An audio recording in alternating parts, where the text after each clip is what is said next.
Hello and welcome. You're watching To The Point.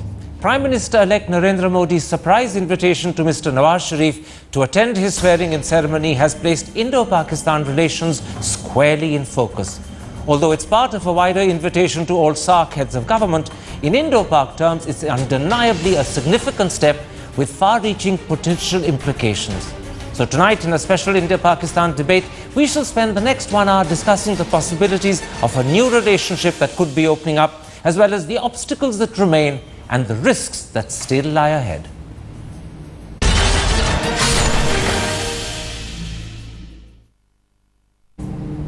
And now joining me for this special Indo-Pak debate is former Foreign Secretary Lalit Man Singh, former High Commissioner to Pakistan G. Parthasarathy, BJP spokesperson and former ambassador to the United Nations Hardeep Puri, and one of India's top foreign policy analysts, C. Raja Mohan.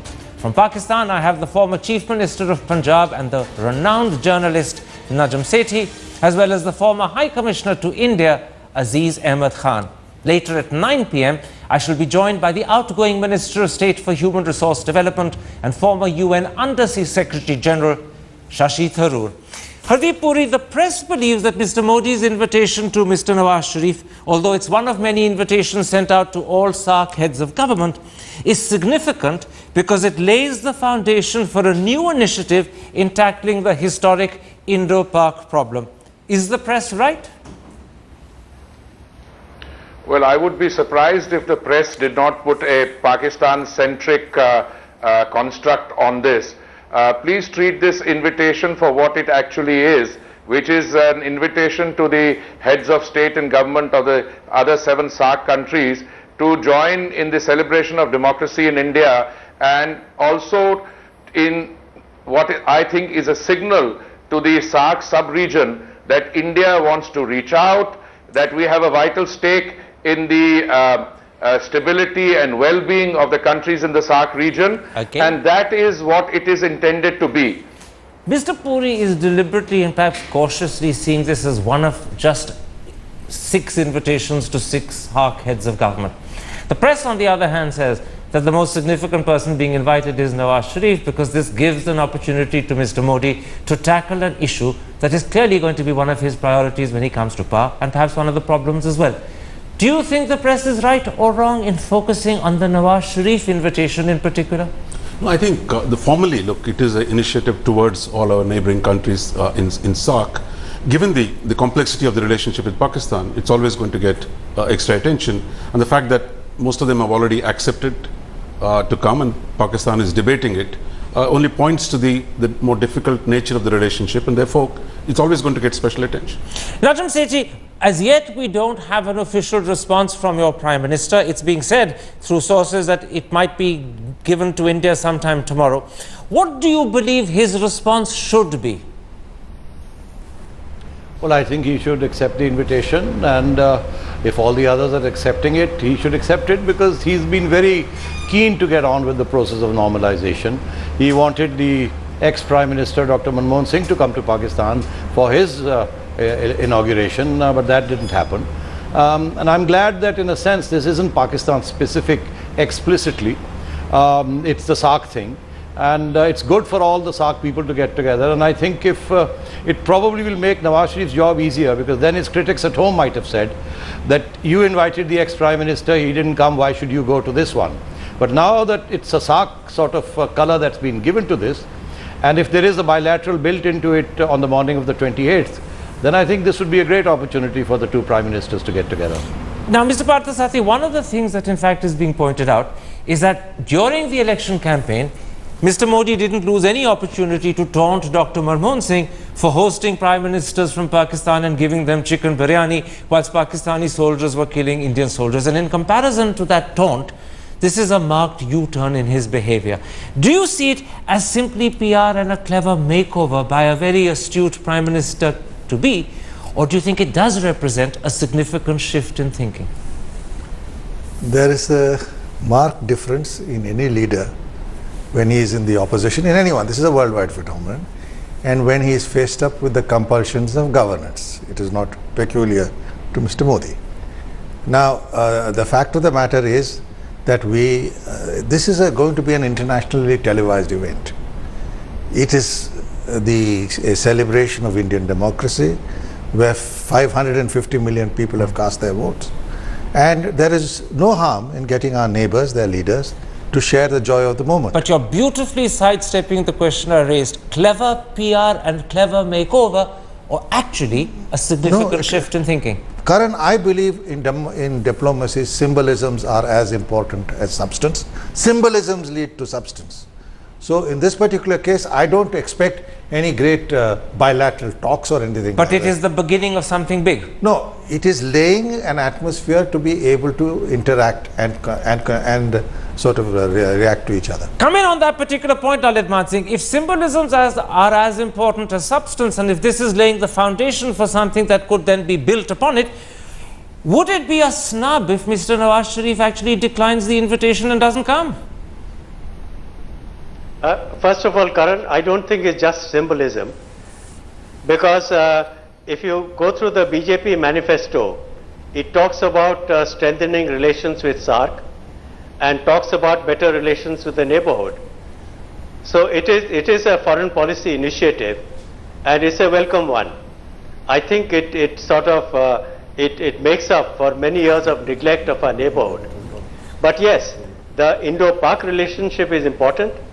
And of course, if Mr. Nawaz Sharif comes, he will get the headlines. And what happens if he doesn't come? What happens if he doesn't come? Would that be a snub? If he doesn't come, then Mr. Karzai and Mr. Rajapaksa and others will get the headlines, and it will be unfortunate for Indo-Pak relations if they get off to a wrong start. Aziz Ahmed Khan, as High Commissioner not so many years ago, you were responsible for conducting Indo-Pak relations. You're well aware of the sensitivities as well as the fragilities on this side as you are on your own side. Now, when Mr. Nawaz Sharif became Prime Minister last year, he was keen to boost trade. He wanted to buy Indian electricity. He wanted to resume the full range of the dialogue. Since then, we in India believe that his enthusiasm has somewhat cooled. Is he hobbled by the army? Is he hobbled by domestic politics or the media?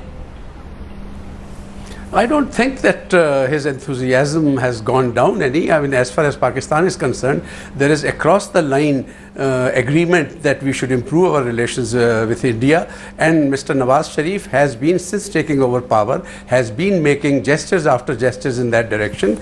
And even now you can see that as soon as the election results were coming in and it was clear that Mr. Modi is going to win the elections, Mr. Nawaz Sharif probably was the first one to call him and congratulate him and invited him to Pakistan. So that just shows that the interest in moving forward with India is there, very much so, and Mr. Nawaz Sharif is very keen that we move forward. Narendra Modi, you very openly and clearly said that you personally believe your Prime Minister should accept this invitation. I want to put the same question to you. What sort of military pressures does he face in deciding to come? What sort of internal opposition does he face from civilian politicians? And is he at all also concerned how the media in Pakistan would take a decision agreeing to come?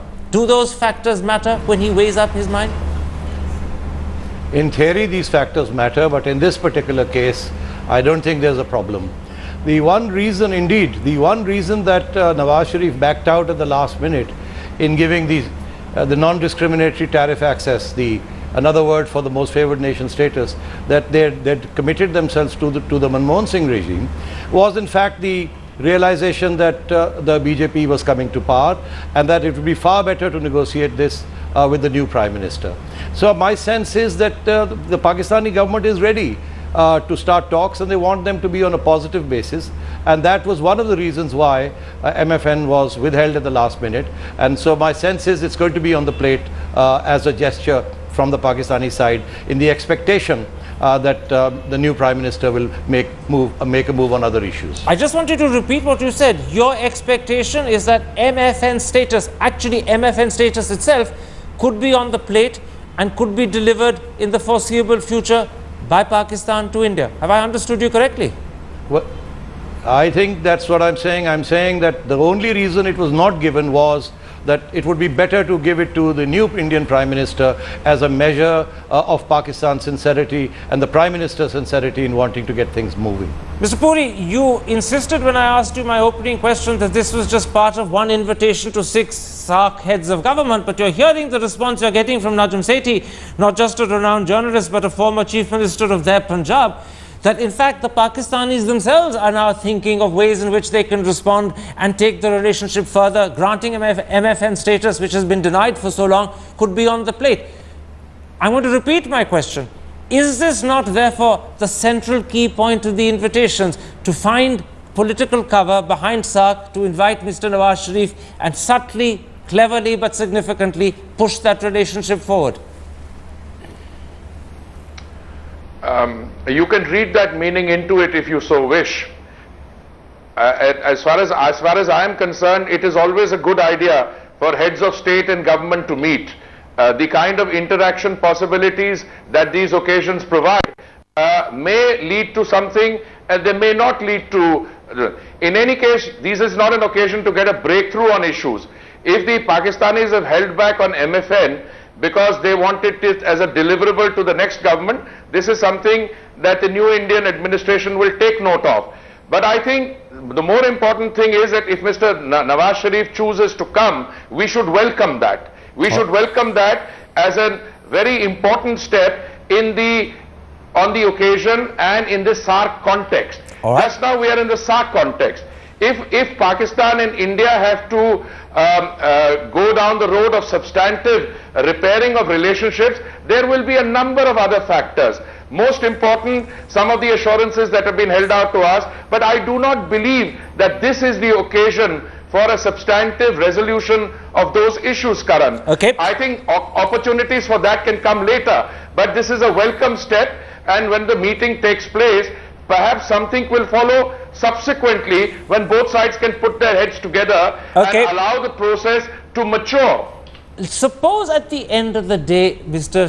Sharif feels he can't come for whatever reason, and despite Najm Sethi and Aziz Ahmed Khan's confidence that he will accept. And suppose he sends either the president of the country or perhaps his brother Shahbaz Sharif, who made a very successful trip here earlier this year in March. How would the new incoming Indian government view either the Pakistan president or, better still, Shahbaz Sharif, Nawaz's brother and Chief Minister of Punjab? I think while the invitation was formally for the head of government or the head of state, I think the Indian government, will be quite open to receiving anyone that the Prime Minister would nominate to represent him at the swearing-in ceremony.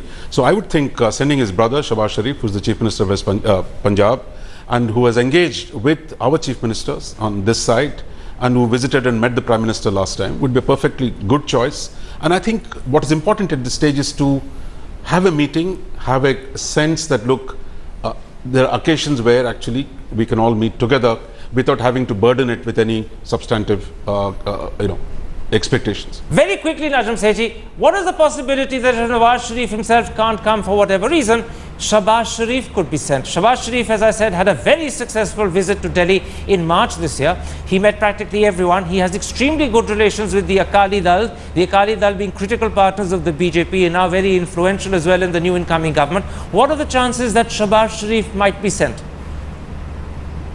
Well, I think if it is correct that the invitation is to the head of state, well, the head of the state is the president.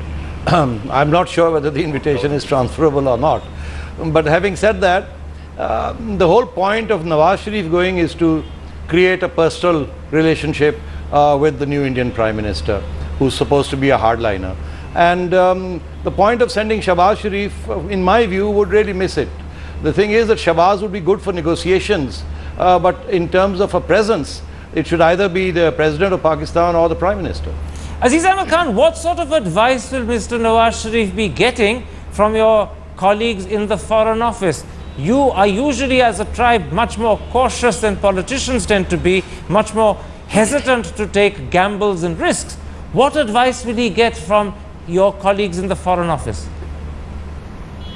Well, I cannot really say what advice they would be giving, but if I was there, my advice would have been, please go. It's a good opportunity. It would mark a new beginning. This will provide an opportunity to get to know the new Indian Prime Minister, and perhaps get an opportunity to exchange views on how to move the process forward. It has suffered in the last few months or the last 1 year. It has slowed down a bit. I think there is need to inject new life into it and move it forward. And this is it. And for this purpose, this would be an extremely useful opportunity. And I personally agree with Mr. Najam Sethi also that it's the Prime Minister who should go. Now, you were the person who just said symbolism is often as important as substance. Often symbolism leads to substance, and there is a sense in which we're all talking about not just the symbolism of the gesture to invite the Pakistani Prime Minister, but the belief that this is laying the foundation for something that could be built upon. But the problem is that whilst people like Omar Abdullah, Mehbooba Mufti and Mirwais Omar Farooq have warmly welcomed the gesture, the Congress party, in the shape and form of Manish Tiwari, has openly accused Mr. Modi of hypocrisy, and certainly some of his allies like the Shiv Sena, who don't even want to play cricket with Pakistan, are not going to be warm to the idea at all. Could this become a political football in Indian politics, and could that hold back Mr. Modi? Let me put it this way. Manish is still in the election mode, though he didn't stand for elections. I think we should move on from political point scoring, which is fair and normal. No, I think, as I go back to say that he will come here, I do not think there will be any talks of any substance. As for how to take the dialogue process forward, that is too complicated to be resolved in one meeting between the Prime Ministers. The tone can be set as to who will meet and then to take the process forward. Gentlemen, inevitably this sort of gesture releases a mood of euphoria, of expectation, but we need as good journalists to puncture it by looking at the harsh realities that haven't disappeared. And I want to move to those now. First, Mr. Mansingh, is the critical sticking point from the Indian viewpoint of terror. Both the 2611 case and the presence of LET in Jaish in Pakistan and the level of protection they get allegedly from the Pakistani authorities rankle with India, and nothing has been done to resolve it. And then beyond all of that, there's always Dawood Ibrahim as well. Is there any reason that Mr. Modi might have to believe that either Pakistan's attitude has changed or is about to change, or is he simply setting all of that aside when he makes this symbolic gesture to invite Mr. Sharif? Well, that's precisely why Mr. Nawaz Sharif needs to accept the invitation and come here, because this is an issue that has been raised by Mr. Modi during the election, and it's an issue which needs to be faced squarely. If you go back to the last time the two prime ministers met, that was in September last year in New York, and that meeting became a flop because as the two prime ministers were talking, the biggest infiltration attempt from Pakistan was taking place. It took the Indian army a good 2 weeks to flush out the infiltrators, leaving a number of Pakistanis dead. So the point is, terrorism is the dominant issue in Indo-Pak relations, and it's good for the two leaders to meet and know each other and start talking about it. I want very much to take this issue to my two guests from Lahore and Islamabad, but first, Mr. Puri, do you think that Mr. Modi, before he extended the invitation, would have carefully weighed in his mind the fact that the critical issues of terror remain not just unresolved, but actually, as far as India is concerned, stuck in the mud? No movement is happening in terms of the 2611 case. LET and Jaish have a free hand, we believe, in Pakistan. Those are sticking points for Mr. Modi, at least in his campaign rhetoric. But do you think he weighed them carefully in his mind before he extended this invitation? Or has he taken a bit of a calculated risk? If your question is, was this initiative well considered, then my response to that is, it was extremely well considered. All factors were taken into account, and for us to have issued an invitation to the other countries in the neighborhood and excluded Pakistan, I don't know what kind of reaction that would have got. Let me just come back here.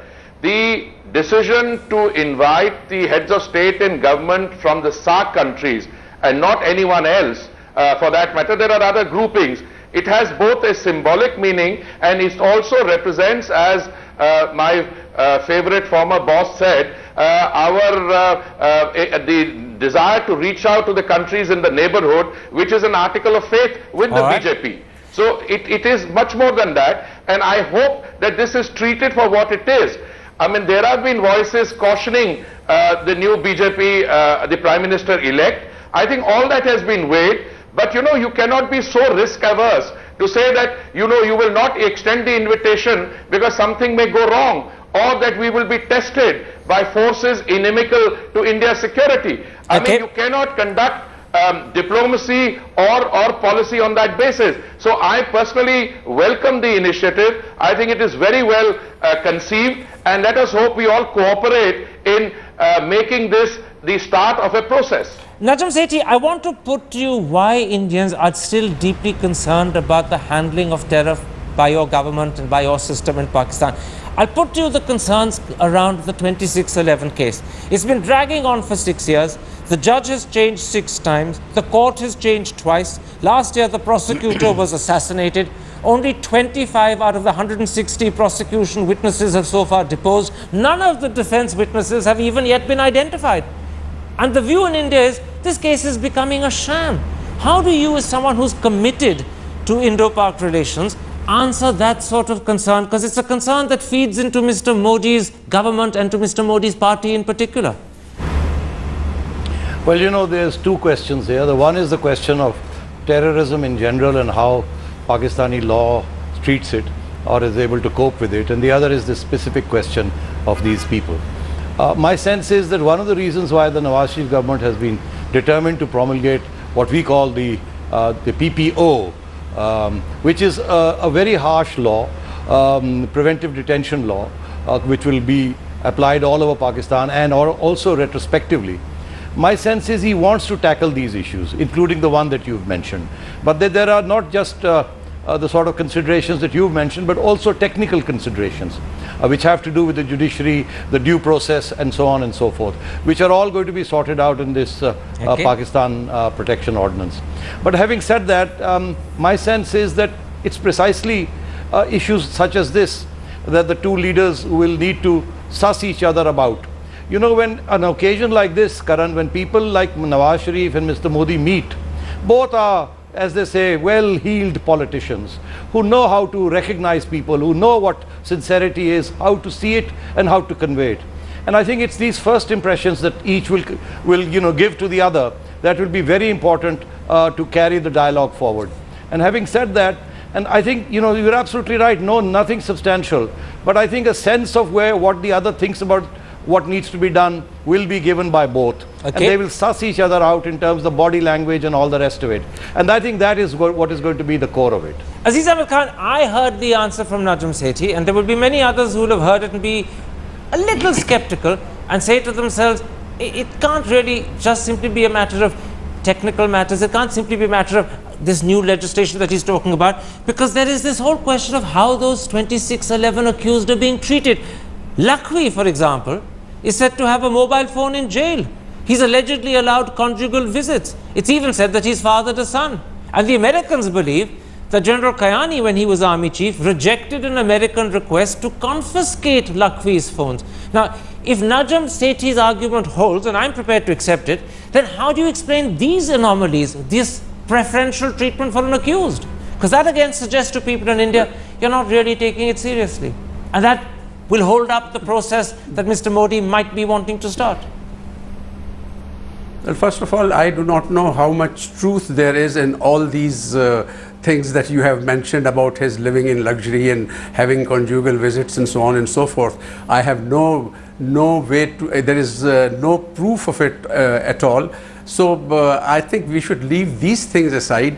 The point is, as Mr. Sethi has already pointed out, I think a process is on its way. Number 2, what we should concentrate on is the 2 prime ministers should meet, they should develop a certain degree of rapport, and they should sit down and seriously say that all the issues that bedevil our relationship, and there are several of them, that how can we move the process forward so that we can gain traction on that. We have made modest progress in the last 10 years, and we can move it forward, and all these issues and concerns can be sorted out through mutual consultations and dialogue.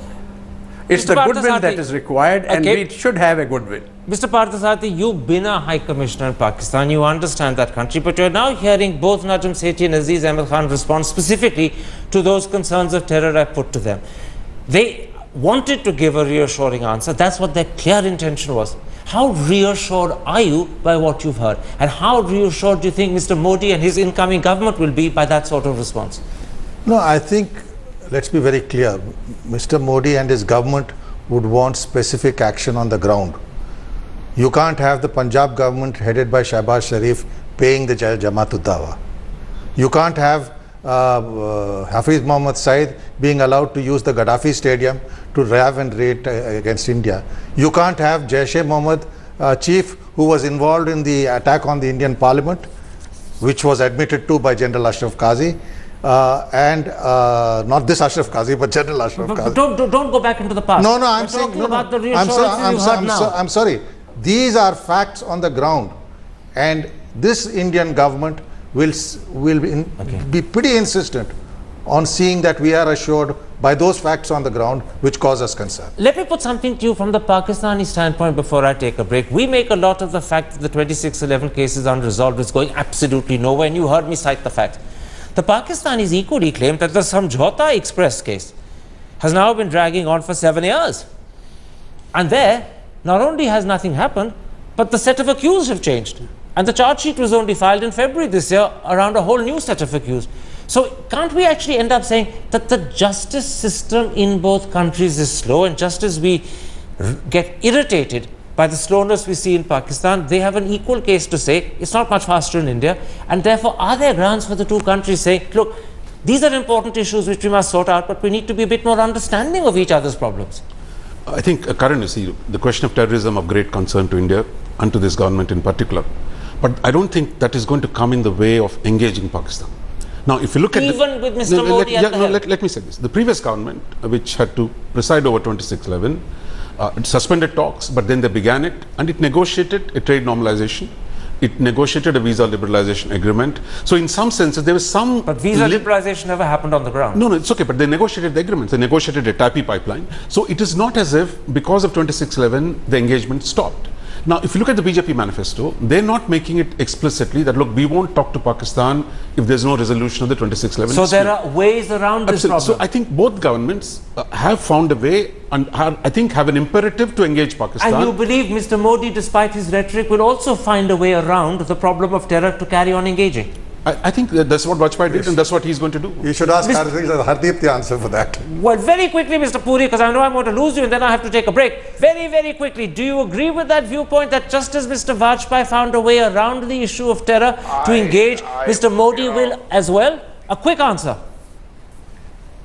The answer from my point of view is that I cannot agree with Raj here.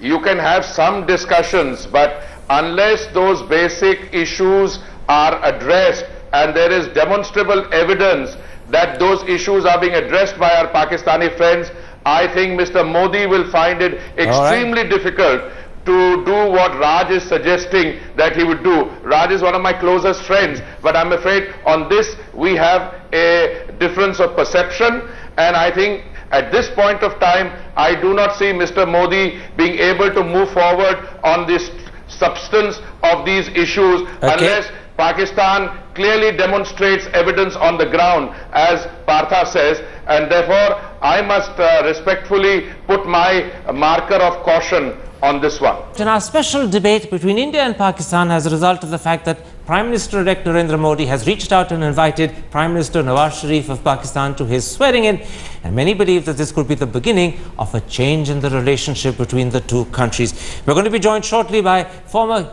Minister of State for Human Resource Development Shashi Tharoor, but all my other guests are with me. Najam Sethi, I want to touch on one more problem from the Indian standpoint before I talk about the problem from the Pakistani standpoint, which of course is Kashmir.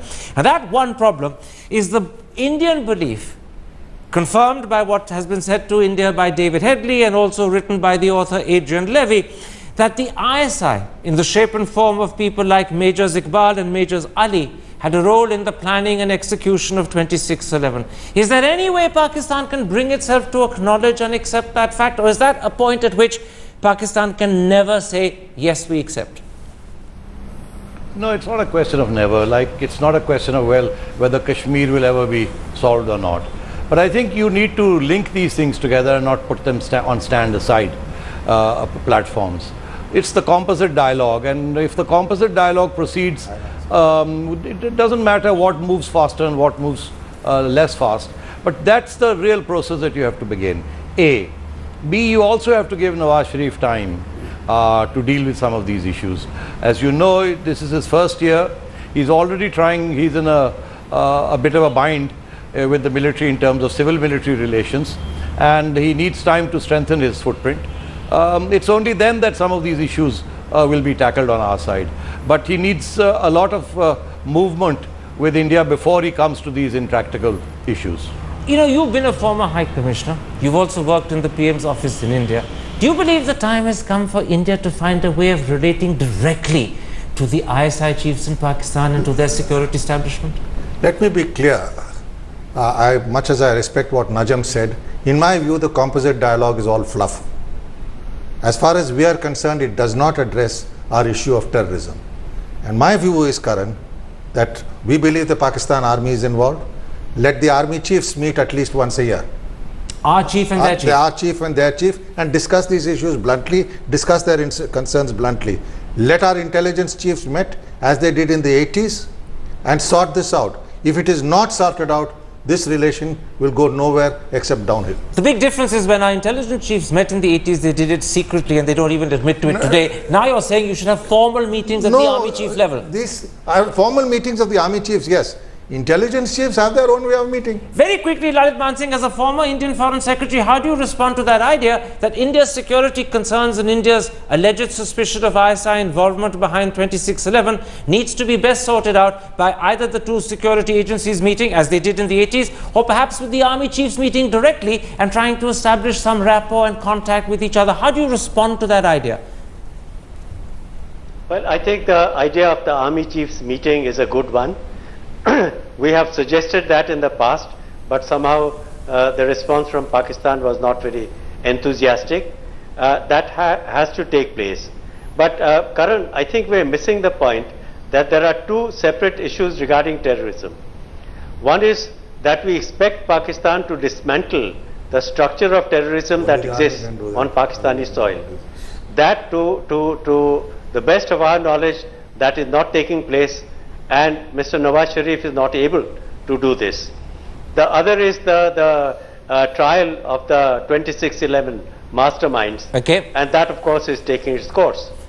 Now we had a couple of somewhat intemperate statements from the Pakistani side recently, one from the army chief himself, General Rahil Sharif, and the other was from the Interior Minister, Chaudhry Nisar Ali Khan.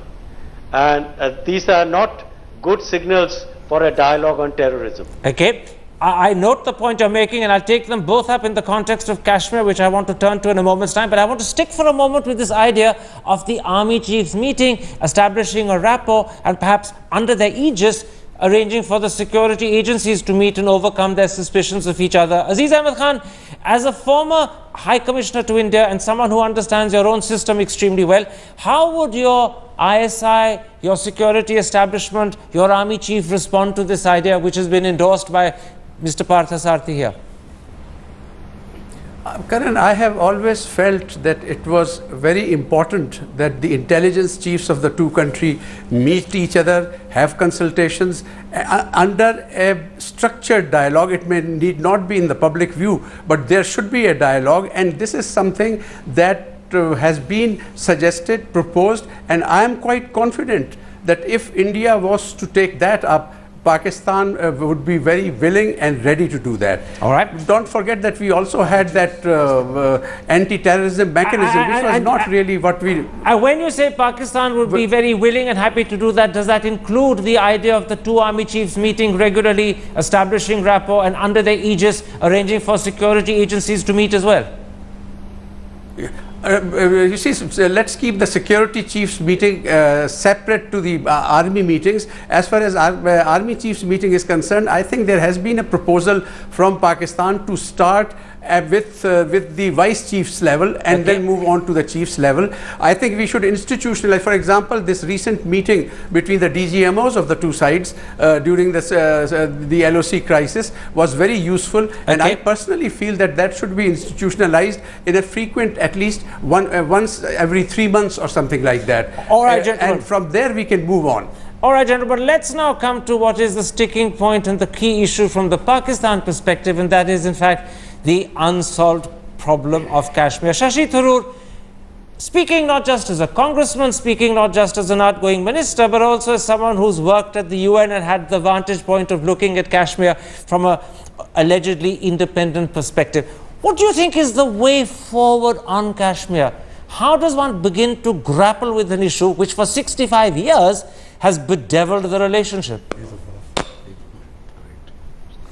Sorry, Karan, before I address that, I must chip in on the conversation I've just heard after being connected to your ongoing discussion. I must say that any meeting of the army chiefs of the two countries would be a meeting of unequals, because in our country, the army chief takes orders from the civilian government. In the Pakistani context, the army chief gives orders to the civilian government or tells the civilian government what orders it's prepared to accept.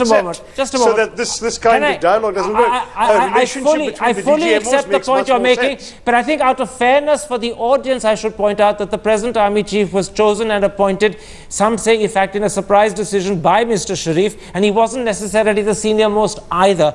Just bear that in mind. But I accept your point. Let's now move to my question. What's the way forward on Kashmir? Kashmir, all right. So the question, well, I think the only solution on Kashmir is one that the two countries can agree to. In other words, we need a formula that will leave the present balance more or less undisturbed while facilitating greater people-to-people contact and giving the Pakistanis a good enough reason to abandon their current tactics of aiding militancy and terror across our side of the LOC.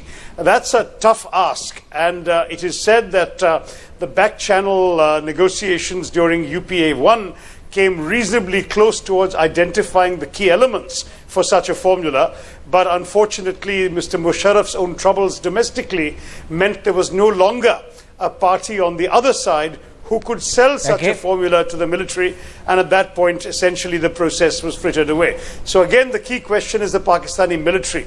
There's a lot of goodwill on the civilian side, but what kind of deal can be acceptable to the military, and who can conclude such a deal and sell it to the military?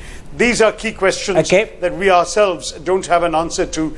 And every time we get positive language from a civilian government, it seems that red lines are drawn around that civilian government by the military, even if the military is appointed nominally by the civilian government. Professor Rajamohan, the back channel we now know, and the Prime Minister in a clear way, almost made this point when he addressed his last press conference, achieved a lot on the back channel. Would Mr. Modi be willing to revive those understandings, or would he feel that because they date back to Dr. Manmohan Singh, it's part of the past, he wants to begin again?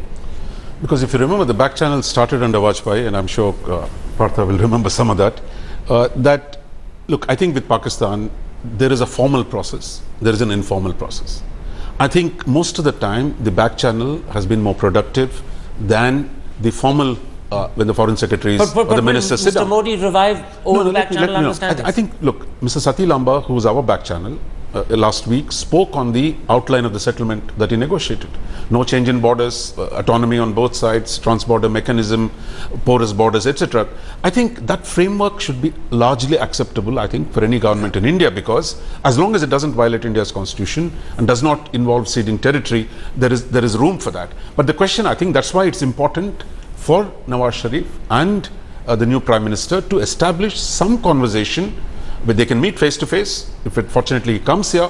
Otherwise, revive, there has to be a new back channel established from our side and begin a conversation. Look, how do we take this forward? Najam Sethi, what that back channel negotiation that was carried out for many years while Musharraf was in power and Dr. Manmohan Singh was in his first term, those secrets are well known. They're not really hidden to anyone either in our country or yours. Would they be acceptable to Nawaz Sharif? Would he be happy to revive them as a way forward? I think that's the core issue, and I have a good answer to that. When President Musharraf launched this process and when details began to peter back to the public, Nawaz Sharif made a statement in an interview he gave to me in which he said that Musharraf had basically hijacked his ideas and redressed them up in a different way. And that, that is why Nawaz Sharif will be happy to own that process and move it forward. That's the first thing. The second thing is that was a BJP government that took it so far. and it was the Pakistani military that not only took it so far but initiated it. So I think the best and easiest thing is that ball has been in flight and was frozen during the Zardari and Dr. Manmohan Singh years. It's time now for that ball to be carried to the goalpost. And I think the people who negotiated the back channel are available. The record is with the BJP, the record is with the Pakistanis. The ex-Pakistani Foreign Minister Khurshid Kasuri, who was part of that whole process, is coming out with a book in which he details all the negotiations that took place. My sense is if Mr. Modi, as the head of the new BJP, more powerful than ever before, and Nawaz Sharif with a huge mandate, carrying that ball forward, I think the prospects are very bright. You know, you've heard, Aziz Ahmed Khan, a very positive response from Najm Sethi, who actually said that Mr. Nawaz Sharif believes that the ideas that were discussed on the back channel are actually his ideas and he owns up to them completely. The problem is that General Raheel Sharif, who may have been appointed by Nawaz Sharif and may have been appointed out of turn, has actually recently begun referring to Kashmir as Pakistan's jugular vein. Does that suggest, as many in India believe, that in fact Raheel Sharif's position on Kashmir is different to Nawaz Sharif's, and that this could be an obstacle in Pakistan to Mr. Nawaz Sharif's own ideas and plans? Karan, these new ideas on Kashmir and the forward movement that was made through back channel were initiated by President Musharraf, who was also the Chief of Army Staff at that particular time. And the military was very much on board. It all depends on the progress on those have stopped, was frozen. A lot of progress was made during the UPA 1 time. It was not just the previous Vajpayee government, but major part of it was done during the UPA 1. And we were almost, I mean, I felt that we had reached a stage where, I'll be very honest with you, I felt that we would probably come to a closure before I left India at that particular time I was posted there. So it is sad that that certain factors which were not properly studied gave rise to a lot of caution on India's part, and they slowed the process, and ultimately it came to a stop. But I think the pieces can be picked up from there. The general ideas are there. What we need to discuss is how do we move forward to come to a final settlement of this particular problem, which is acceptable to Kashmiris, to Pakistan and to India. And I think the slow step-by-step approach would be the right approach at this particular time. We can do it instead of calling anybody's formula, whether it was Musharraf's formula or XYZ's formula. I heard somewhere else that it was Prime Minister Manmohan Singh said that it was his formula. It can be anybody's formula. Let it be the people of Pakistan and people of India's formula, and their desire to finally come to a settlement on this issue. It may take a long time, and we should be patient about it, but we should have a positive approach and move forward. Shashi Tharoor, but talking about picking up the pieces and moving forward, and as you know, these pieces were very much put together initially by Dr. Manmohan Singh in UPA 1. But I noticed today, when Prime Minister-elect Modi reached out and invited Mr. Nawaz Sharif, Manish Tiwari, your senior colleague, began to accuse Mr. Modi and the BJP of hypocrisy. Now, if Mr. Modi intends to build further and pick up the pieces that your government first put in place, albeit 5 years ago, will Congress be supportive, or will Congress seek to play politics as Mr. Tiwari clearly was doing today? Well, I also speak for the Congress and I had a slightly different take. Let me stress that Ambassador Aziz Ahmed Khan knows perfectly well that what stymied the process from our end was 26/11. A terrorist attack took place that took 166 lives in our country, and we felt that Pakistan did not do enough to prevent it, might even have had official elements conniving in it, and did not do enough to punish the perpetrators. And so we had certain irreducible minimum demands after that. One was indeed that the perpetrators should be punished and remaining perpetrators arrested. Second, that the infrastructure of terror that made 26/11 possible should be dismantled. Let's not get lost in the past. ISI and elsewhere. No, it's not the past. It's not the past, because it's precisely Pakistan's failure to do any of that that prevented Prime Minister Manmohan Singh from accepting Pakistan's invitation to go there, or from extending an invitation to come here. But I'm talking about Manish Tiwari's point. The truth is that had we done today, had we done yesterday what Mr. Modi is doing today, the BJP would have attacked us. So to that degree, Manish is right. Okay. That there is a certain amount of hypocrisy, that where you stand depends on where you sit. When the BJP is sitting in the opposition, they're critical of any overture to Pakistan. When they're in power, they're suddenly dovish. That's fine. I take your think point. It's almost preferable that they're dovish than that they take the other approach, which they've taken during the election campaign of being so hawkish that they might paint themselves into a corner let's not introduce a polemic element into this. I think that's one thing we want to ensure we don't, in fact, bring it. I think very quickly, let me be very clear, because I'll be leaving now. The first point, Shashi is wrong. What happened was Musharraf got into all sorts of domestic problems, and let's also face it, within the party, the Prime Minister was more keen on pushing the nuclear deal than pushing this. So even Manmohan Singh had his compulsions. And finally, for what Shashi has said about their army chief being at a different level, I think it's good the army chiefs meet, and I'm sure Najam Sethi will appreciate it, because he'll learn something of how an army chief should function in a democratic government. But we've moved on beyond the army chiefs meeting. We're now talking about reviving back channel understanding. I think back channel should be revived. You think they should be revived? Come in, Professor. No, look, I think part of the problem is, look, on both sides, we never had much of a sync. When India is in a mode, then something happens on Pakistan side. When Pakistan is in a mode, something happens on Indian side. So I think both parties in power have negotiated with Pakistan. That's a record. Now, both parties, in fact, even the previous government, have tried to engage Pakistan and go forward. My sense is, look, unlike Manmohan Singh, who would not even undertake a trip to Pakistan, 10 years in power, he couldn't do one visit, while Vajpayee went there twice. So in some senses, the BJP and the current Prime Minister have a bigger political will.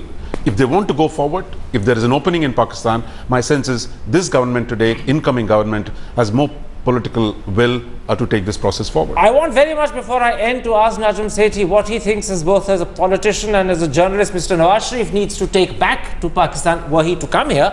But before I do that, I want to put something to Lalit Mansingh. Lalit Mansingh, a lot seems to depend on the capacity of an Indian Prime Minister to take a calculated decision, which sometimes may be a little risky. You've seen Mr. Modi have the gumption to do it. You've heard Professor Rajamohan point out that for 10 years, Dr. Manmohan Singh seemed to fall short of that level of risk-taking.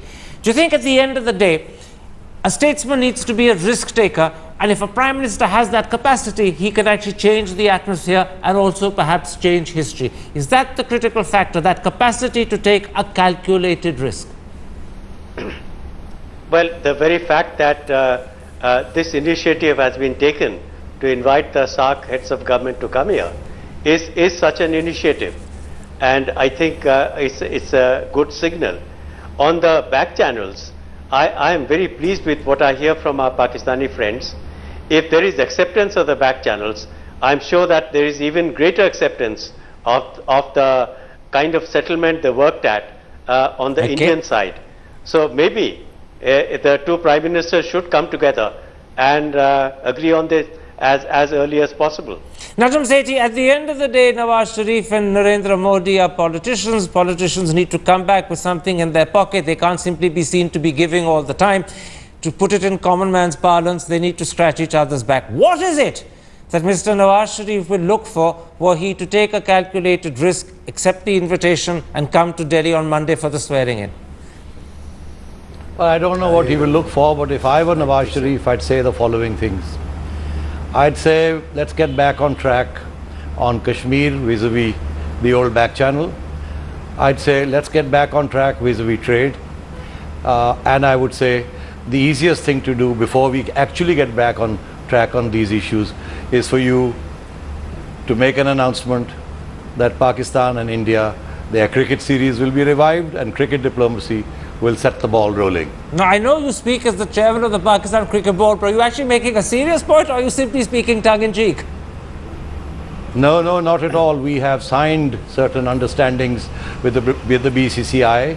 We would like the new Indian government to support those so that Indo-Pakistan series can be revived. There can be no better and more forceful initiative, which can be at the drop of a hat, as it were. Just pick up the phone and say, go for it. Shashi Tharoor, we have only 30 seconds left. At the end of the day, if Mr. Modi is going to reach out and do something substantive beyond just the symbolism of an invitation, he will need the support of the Congress party behind him. Will your party on this critical issue of India-Pakistan relations, and it's much wider than just Kashmir, will you be supportive or will you seek, as I said earlier, like Mr. Tiwari, to find political, polemical points to score? A quick answer.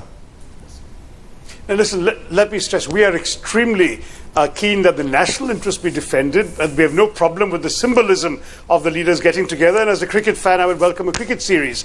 We just urge abundant caution that an unprepared Prime Minister should not get into substantive issues until he's had time to be briefed and focus on the history of these negotiations. Let the time come, it can be pursued, and let me add that after Mr. Vajpayee's visit to Lahore in 1998, 4 months later we had the Kargil War. So there are grounds for caution, there are grounds not to be carried away by the atmospherics of a symbolic get-together. We have to be careful. At the same time, it's obviously in our national interest to have peace with Pakistan, and we should therefore pursue it responsibly and sensibly. I'm going to give you the last word. Does the ghost of Kargil still frighten Indian Prime Ministers from taking an initiative, or do you think Mr. Modi is strong enough to say history doesn't have to repeat itself? Look, Mr. Vajpayee himself buried the ghost of Kargil by inviting Musharraf to Agra.